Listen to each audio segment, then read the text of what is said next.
பிரியமானவர்களே, இயேசுவின் நாமத்தில் உங்களுக்கு அன்பின் வாழ்த்துக்கள். மீனவர்கள் மீன் பிடிக்கிற படகுகள் பார்த்தீங்களா? இது ராமேஸ்வரம் அப்படின்ற இடம் இருக்குல்ல, தமிழ்நாட்டில் ராமநாதபுரம் மாவட்டத்தில் கடற்கரை ஓரத்தில் இருக்கிற ஒரு பெரிய விசேஷமான பட்டணம். இங்கே கடல் தொழில் செய்கிற மீனவர்கள் தான் ஏராளமான பேர் இருக்கிறாங்க. ஆயிரக்கணக்கான படகுகள், இது ஒரு பகுதி தான். ஆயிரக்கணக்கான படகுகள், இதுல சின்ன படகுகள், இது ஒரு பெரிய படகு, வித்தியாசமான படகுகள் வச்சிருக்கிறாங்க. இதுல தான் அவங்க மீன் பிடிக்க போறாங்க. கடலுக்குள்ள மீன் பிடித்து கொண்டு வர்றாங்க. அப்போ கடற்கரையில கடல் தொழில் செய்யறவங்க, அவங்க படகுக்கு முன்னால நான் நிக்கிறேன்.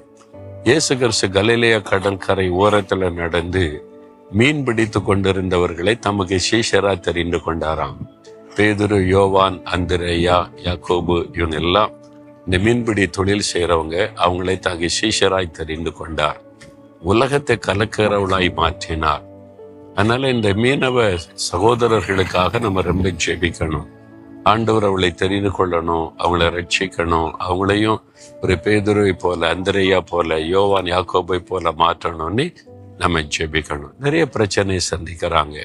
மீன் பிடிக்க போற இடத்துல நிறைய பாதிப்புகள், எல்லை தாண்டி தாங்க சுடப்பட்டு கொல்லப்படுறாங்க, படகுகள் பறிக்கப்படுகிறது, நிறைய இழப்புகளை சந்திக்கிறாங்க. அவங்க சந்திக்கிற பிரச்சனை ரொம்ப பெரியது. ராத்திரி முழுவதும் கடலுக்குள்ள இருக்காங்க. அதுல எத்தனை கிலோமீட்டர் உள்ள போயிருக்கிறோம், எத்தனை காரியம், அதெல்லாம் முழுமையா தெரியாது. அதுக்கு மத்தியில அந்த இருட்டுல அவங்க கடலுக்குள்ள போய் மீன் பிடித்து கொண்டு வராங்கல்ல, அவங்களுக்காக நம்ம தேவ சமூகத்தில் நினைத்து கட்டாயம் ஜெபிக்கணும். சரி, இந்த நாள் ஆண்டவர் எனக்கு என்ன வார்த்தை வைத்திருக்கிறான்னு கேட்குறீங்களா?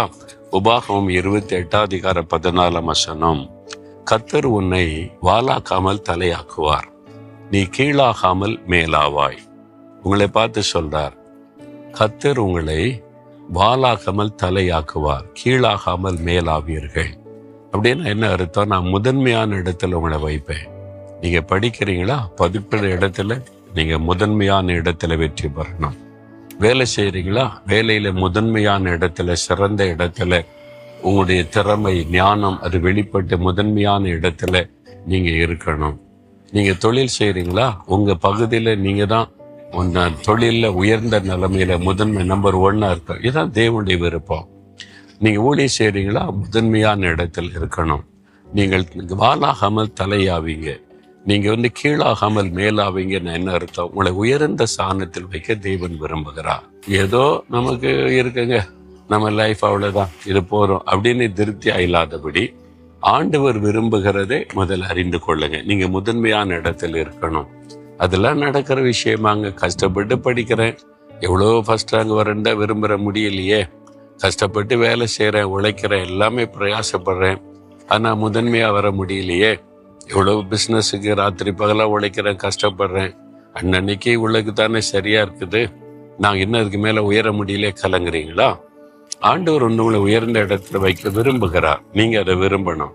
ஆண்டவரே, நீங்க சொல்லி இருக்கிறீங்க இந்த வாக்குத்தத்தம் எனக்குரியது, என்ன நீங்க தலையாக்குவீங்க, மேன்மையாக்குவே விசுவாசிக்கிறேன்னு சொல்லுங்க. விசுவாசித்து வாக்குத்தத்தத்தை வைத்து ஜெபிக்கணும். சரியா? ஜெபித்தால் மாத்திரம் போதாது. இன்னைக்கு ஜெபிக்கிறோம், அடுத்து ஆண்டவர் ஒண்ணு எதிர்பார்க்கிறார். என்ன தெரியுமா? உபாகமம் 28:1 நீ உன் தேவனாகிய கர்த்தருடைய கட்டளைகளின்படியெல்லாம் நடக்கும்படி அவர் சத்தத்திற்கு உண்மையாய் செவி கொடுப்பாயானால் இந்த ஆசீர்வாதம் உனக்கு உண்டாகும்.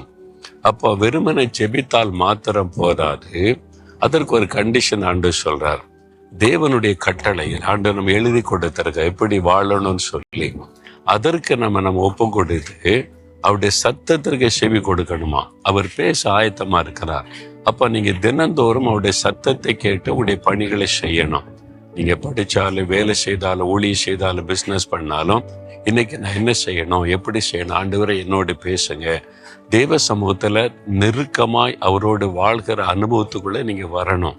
அதான் ஆண்டவருடைய விருப்பம். மகனே, மகளே, உன்கிட்ட பேச நான் விரும்புறேனே, உனக்கு ஆலோசனை கொடுக்க விரும்புகிறேனே, நான் சொல்லுகிறபடி நீ செய்தியன்னா நீ முதன்மையான இடத்தில் வருவாய் என்பதாய்.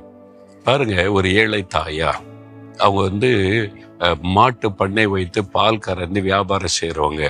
அவங்க குடும்பத்துல சாபம் இருந்ததுனால நிறைய கந்துக்குட்டிகள்லாம் மரித்து போச்சு. 200க்கு மேல 10 வருஷத்துக்குள்ள. அதனால இது ஒரு சாபம், மந்திரவாதம் பண்ணி தாயத்தெல்லாம் மாடுகளுக்கு கட்டி பார்த்தாங்க, ஆகல. அப்போ இயேசுவை பற்றி அறிந்து செய்தியை கேட்டு தன்னுடைய வாழ்க்கையை இயேசுக்கு ஒப்பு கொடுத்து சாபத்தின் விடுதலை பெற்றுட்டாங்க. இப்போ கன்றுக்குட்டிகள்லாம் உயிரோடு இருக்குது, ரொம்ப மகிழ்ச்சி அவங்களுக்கு. இன்னும் ஆண்டவர் நம்மளை ஆசீர்வதிப்பான்னு காத்திருந்தா பால் வியாபாரத்துல லாபம் இல்லை, நஷ்டம் உண்டாகிறது. அப்போ அவங்க ஒரு நாள் ஆண்டவர்கிட்ட போனாங்க.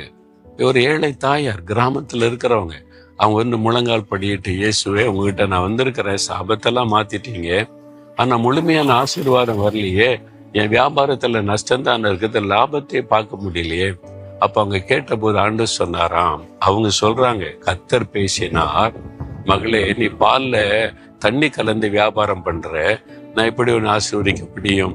உண்மை இல்லையே. இப்போ தண்ணி கலக்கக்கூடாது ஆண்டவரே, கலக்கக்கூடாது மகளே, சுத்தமான பாலை மக்களுக்கு கொடு. அப்ப அது வரைக்கும் அவங்க மனசுல என்ன நினைச்சிருந்தாங்க, பால்ல தண்ணி கலந்து வியாபாரம் பண்ண தப்பு இல்லை, ஏன்னா எல்லாரும் கலக்குறாங்க, எல்லாருமே தண்ணி கலந்தா பால் வியாபாரம் செய்யறாங்க. வேற சிலர் ரகசியமா கலக்குறாங்க, சிலர் தெரிஞ்சு கலக்குறாங்க, தண்ணி கலப்படம் தான் பிசினஸ் பண்றாங்க. இவங்களுக்கு தெரியாது, இத்தனை வருஷங்கள் அப்படி பண்ணிட்டாங்களா. இப்ப ஆண்டவர் சொல்றாரு தண்ணி கலக்க கூடாது. எப்படி தெரியும்? அவங்களே சொல்றாங்க, அவங்க சாட்சி எங்கிட்ட இருக்கு. ஆண்டவர் அவனுடைய மனதில் தெளிவா கர்த்தர் பேசினார்னு சொல்றாங்க. ஒரு கிராமத்துல இருக்கிற பால் வியாபாரம் பண்ணக்கூடிய ஒரு தாயாரோட ஆண்டவர் பேசுகிறார், உங்ககிட்ட பேச மாட்டாரா? நீங்க காத்திருக்கல, ஆண்டவர்கிட்ட கேட்கல, கேட்டு பழகுங்க, காத்திருந்து பழகுங்க. அவங்க சொல்றாங்க, எனக்கு அப்பதான் அது பாவம்னு தெரிஞ்சு தண்ணி ஊத்தாதபடி சுத்தமான பாலை மக்களுக்கு கொடுக்க ஆரம்பிச்ச, பிசினஸ் ஆசீர்வதிக்கப்பட்டு உயர்த்தப்பட்டு இப்ப நல்ல லாபம், இப்ப நிறைய ஆசீர்வாதம். அதுதான் ஆசீர்வாதம். பார்த்தீங்களா? அதுக்குதான் ஆண்டவர் விரும்புகிறார். கர்த்தருடைய குரலை கேட்டு அவருடைய வார்த்தையின்படி நடக்க அர்ப்பணித்து கொண்டா இந்த வாக்குத்தத்த நம்பர் 1 இருப்பீங்க, உயர்த்தப்படுவீங்க, தலையா இருப்பீங்க, வாளா இருக்க மாட்டீங்க. ஆண்டவர் சொல்றார்.